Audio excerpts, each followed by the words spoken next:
Layo. Magandang hapon po sa inyo lahat. Kamusta po kayo? Unang-una, welcome po sa Maynila. At nakita nyo naman na ang pagbungad ng NCR Palaro ngayong 2026 ay binonggahan dahil ganun po kasuporta at ang aming alkalde dito na si Yorme Isko Moreno Dumagoso. Kaya kung maaari, palakpakan nyo po sana siya.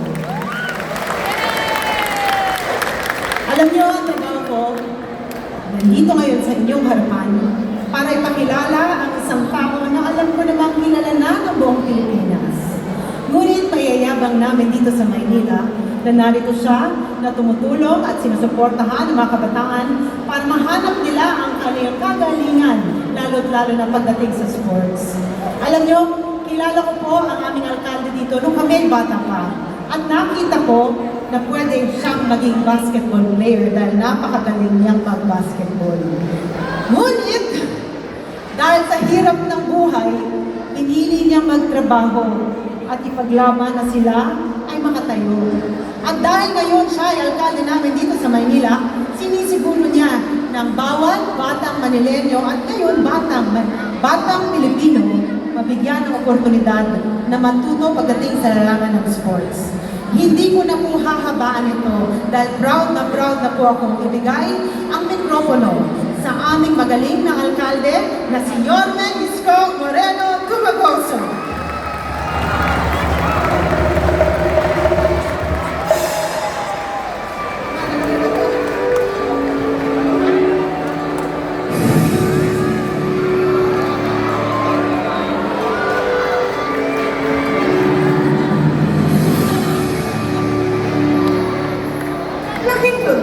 Dating basurero at restaurant driver.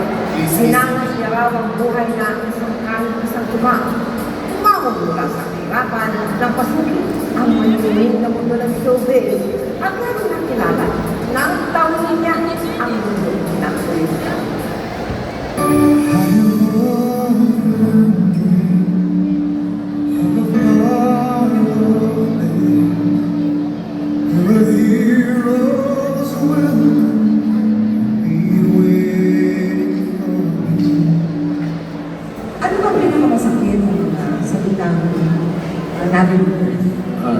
Basurero ka lang, galing ka lang sa Tusali.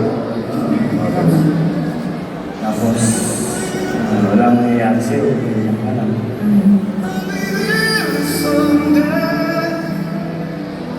Same batch yun, si Johnny yun, Diyos wala. Nakuha namin yun, tapos iprito namin ulit, ulan na namin. Sarap ang ulan namin yun. Oo, araw-araw yun. Oo, araw-araw. Nangunguha ka ng batson. Ano yan, sasawa na kami doon.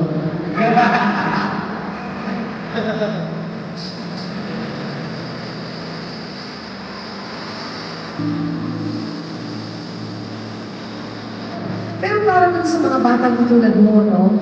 Na ngayon, naghahangad din ng magandang kinabukasan. Ano ang iyong maiiwan na mensahe sa kanila? Una mo sa lahat, importante, magtsatsaga. Tapos, huwag niyong mapabayaan ang pag-aaral.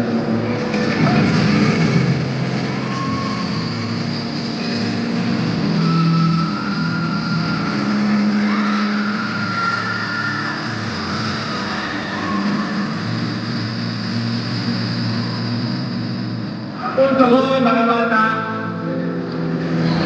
isipin natin na tayo, simbolo ng kahirapan, pero simbolo ng pag-asa din.